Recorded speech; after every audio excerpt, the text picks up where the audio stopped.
मित्रों नमस्कार। आपका बहुत स्वागत है मेरे YouTube चैनल संस्कृत विशेष में। मित्रों आज बात करूंगा कन्या राशि के जातकों के लिए सूर्य नारायण भगवान का गोचर हो रहा है आपके लाभ भाव में, डिजायर भाव में, इनकम के भाव में अर्थात एकादश भाव में। तो यह सूर्य नारायण भगवान का गोचर एक महीने का 16 जुलाई से 16 अगस्त तक किस प्रकार से आपको लाभ देने जा रहा है उस पर चर्चा रहेगी। कन्या राशि के जातकों के लिए यह आपकी मून साइन चंद्र राशि जन्म राशि पर आधारित है। यदि आप अपनी जन्म पत्रिका का संपूर्ण विश्लेषण कराना चाहते हैं तो वीडियो पर चल रहे नंबर पर आप संपर्क कर सकते हैं। मित्रों 16 जुलाई को मिथुन राशि से कर्क राशि में सूर्य नारायण भगवान का गोचर आपके दशम भाव से एकादश भाव में लाभ भाव में जा रहे हैं। तो यह बहुत ही अद्भुत लाभ देने की स्थिति आपके लिए एक महीने के लिए बन रही है। वह कैसे? क्योंकि सूर्य नारायण भगवान अग्नि तत्व के ग्रह हैं और जल तत्व की राशि कर्क राशि में प्रवेश कर रहे हैं, अर्थात उनकी बहुत ही परम प्रिय फेवरेबल वह राशि कर्क राशि है। इसमें जाकर के वह बहुत ही अनुकूल हो जाते हैं, अच्छे शुभ परिणाम देने वाले बन जाते हैं। तो सबसे पहले आपको बताता हूं कि यह गोचर है 16 जुलाई का। सूर्य नारायण भगवान के साथ शुक्र भी विराजमान हैं, जो आपके धन भाव के स्वामी हैं और लाभ भाव में विराजमान हैं। बहुत अच्छी स्थिति है। तो उससे पहले आपको बताता हूं कि सूर्य नारायण भगवान 16 जुलाई से 19 जुलाई तक रहेंगे। जो गोचर करेंगे वो करेंगे पुनर्वसु नक्षत्र गुरु के नक्षत्र में। तो गुरु के भाव से संबंधित आपको सुपरिणाम देंगे। गुरु के भाव कौन कौन से हैं?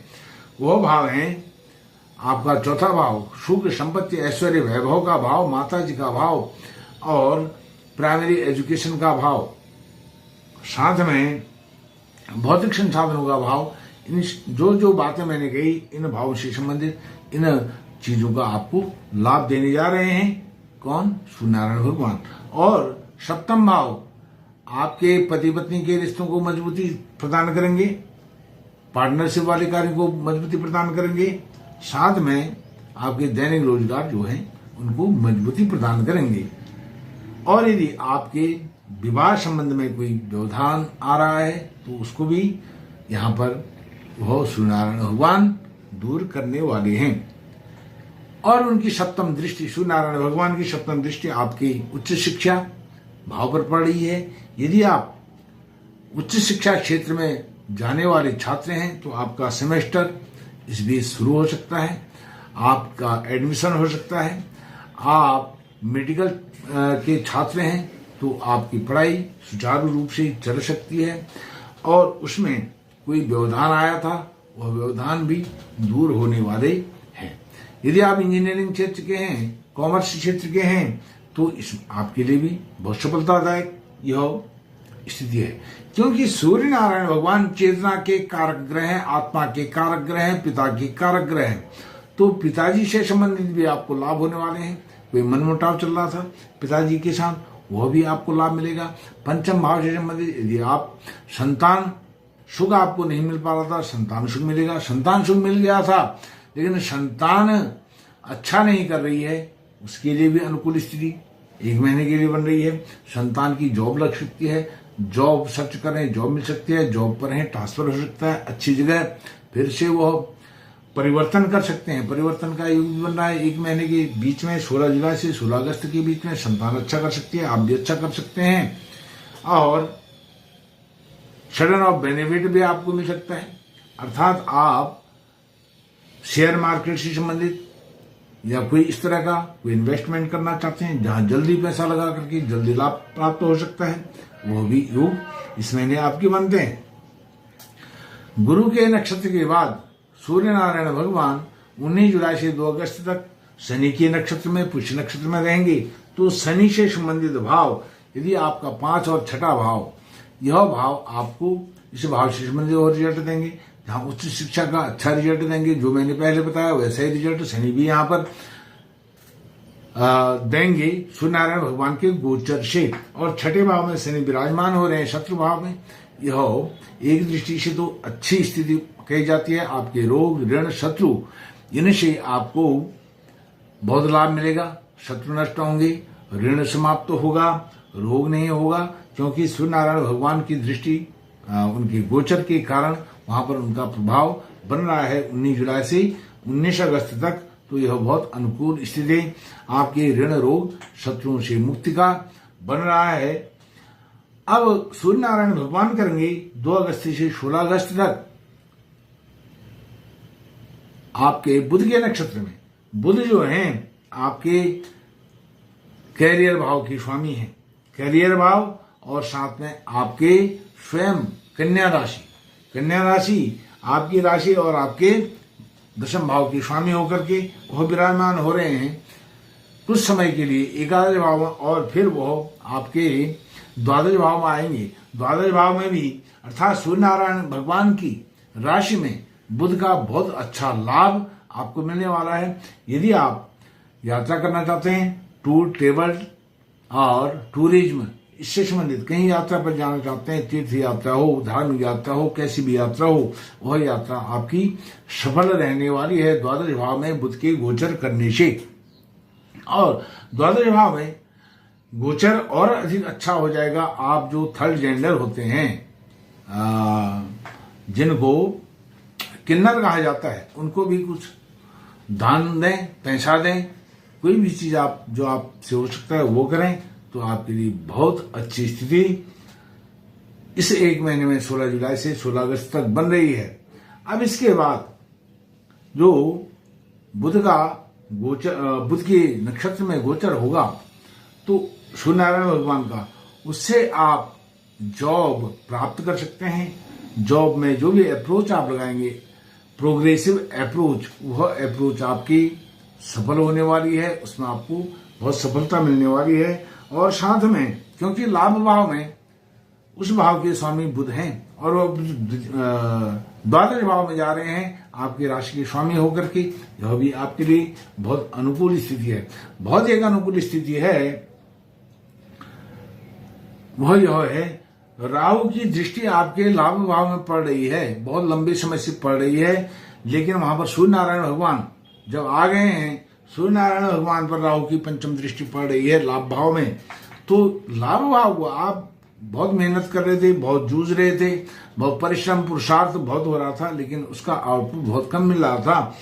जितना भी मिल रहा था वह खर्चा अधिक हो जा रहा था। लेकिन राहु की जो पंचम दृष्टि सूर्य नारायण भगवान पर पड़ रही है, तो सूर्य नारायण भगवान उस राहु की पंचम दृष्टि को काटेंगे, अर्थात उसको न्यूट्रलाइज कर देंगे, और उस भाव से संबंधित अर्थात लाभ से संबंधित आपको सारे डिजायर्स आपकी पूर्ण होने वाली हैं, क्योंकि सूर्य नारायण भगवान आपके लाभ के भाव में चेतना ला रहे हैं, ऊर्जा ला रहे हैं, प्रकाश ला रहे हैं। राहु से संबंधित जो निगेटिविटी थी, राहु निगेटिविटी का प्रतीक है, वह अंधकार का प्रतीक है, षड्यंत्र का प्रतीक है। किसी भी प्रकार के आपके कामों को करने में होते होते कामों को वह बिगाड़ देता है। ऐसी स्थिति में सूर्य नारायण भगवान का यहाँ पर गोचर बहुत ही लाभदायक आपके लिए होने वाला है, और एक बहुत जो अच्छी स्थिति बहुत लंबे समय से आपके लिए बनी हुई है वह यह है, आपकी राशि में केतु का गोचर बहुत लंबे समय से चल रहा है, और बहुत लंबे समय से गुरु का गोचर आपके भाग्य भाव में बन रहा है। तो अर्थात गुरु की पंचम दृष्टि, जहां राहु की पंचम दृष्टि आपके लाभ भाव में आपको परेशान कर रही थी, लेकिन वहीं गुरु की पंचम दृष्टि आपके राशि पर पड़ रही थी। तो गुरु उसमें जो राहु से जितना आप विचलित हो रहे थे, उससे कहीं अधिक लाभ आपको गुरु दे रहे थे। अपनी पंचम दृष्टि आपके राशि पर लाभ ही नहीं दे रहे थे, अर्थात आपके जो राहु की दृष्टि है पंचम दृष्टि लाभ भाव में, उसको कम कर रहे थे। कम करके आपको नहीं लग रहा था कि मेरे साथ कोई छल भी चल रहा है, प्रपंच चल रहा है, षड्यंत्र चल रहा है, ऐसा आभास आपको नहीं हो रहा था, क्योंकि गुरु आपकी पंचम दृष्टि से आपकी राशि को यहाँ पर देख रहे थे और आगे भी देखते रहेंगे, बहुत लंबे समय तक यहाँ पर रहेंगे। बहुत ही अनुकूल स्थिति गुरु की जो पंचम दृष्टि केतु पर है। अब केतु क्या है, आपके आत्मविश्वास को बढ़ाने वाले हैं। जब गुरु की उन पर पंचम दृष्टि पड़ी है आपकी राशि पर, आत्मविश्वास को बढ़ाएंगे, आपके व्यक्तित्व को बढ़ाएंगे, आपके कृतित्व को बढ़ाएंगे, आपकी सोच को, सकारात्मक सोच उसमें डेवलप करेंगे। और साथ में आप जो निर्णय करेंगे वो सकारात्मक निर्णय होंगे, बुद्धि से होंगे, विवेक से होंगे, सूझबूझ से होंगे और प्रोग्रेसिव होंगे। अर्थात अपने परायों का भी ध्यान रख करके, अपने व्यक्तित्व का ध्यान रख करके यह सब काम आप कर पाएंगे 16 जुलाई से 16 अगस्त के बीच में। अब वहां पर मंगल भी विराजमान है गुरु के साथ। अब मंगल क्या है, मंगल भी वहां से आपके पराक्रम भाव को पूर्ण दृष्टि से देख रहे हैं, तो पराक्रम भी बहुत अच्छा आपका रहने वाला है। गुरु और मंगल का गोचर आपके लिए बहुत ही लाभदायक वहां पर है, क्योंकि पराक्रमेश हैं। और जहां वो अष्टमेश भी हैं, तो अष्टमेश का उतना हानि आपको नहीं पहुंचाएंगे, क्योंकि गुरु के साथ वो विराजमान हैं। तो गुरु का ज्ञान, विवेक, बुद्धि, वाणी वह सब आपको प्राप्त हो रही है और लाभ भी प्राप्त हो रहा है, भाग्योदय भी हो रहा है। तो सबसे अच्छा किसी का यह सूर्य नारायण भगवान का गोचर हो रहा है, वह हो रहा है कन्या राशि के जातकों के लिए। मित्रों, यदि आपके सूर्य नीच के हैं, कन्या राशि के जातकों के जहां 7 का अंक कहीं भी आपकी कुंडली में लिखा है 7 का अंक वहां है, 6, 8, 12 में है, तो सूर्य नारायण भगवान को आप अर्घ्य प्रदान करें। अर्घ्य देने से सूर्य नारायण भगवान और प्रबल होंगे, बलवान होंगे और अधिक सकारात्मक रिजल्ट आपको दे पाएंगे। और वहीं आपके 6ठे भाव में जो शनि विराजमान है, शत्रु, ऋण, रोग वह नष्ट करने की स्थिति में है। शत्रुओं को नाश करेंगे, ऋण का नाश करेंगे, रोग का नाश करेंगे। इसको और अधिक बल शनि को आप दें। शनि क्योंकि आपकी राशि के स्वामी के मित्र हैं, आपकी राशि के मित्र ग्रह हैं और वह आपके पंचमेश भी हैं, और बल प्रदान उनको करें। हनुमान चालीसा का पाठ करें या दशरथ कृत शनि चालीसा का पाठ करें, तो आपको अद्भुत मनोवांछित फल मिल सकता है, आपके डिजायर्स पूर्ण हो सकते हैं। मित्रों, इस वीडियो में इतना ही। आपका बहुत बहुत धन्यवाद।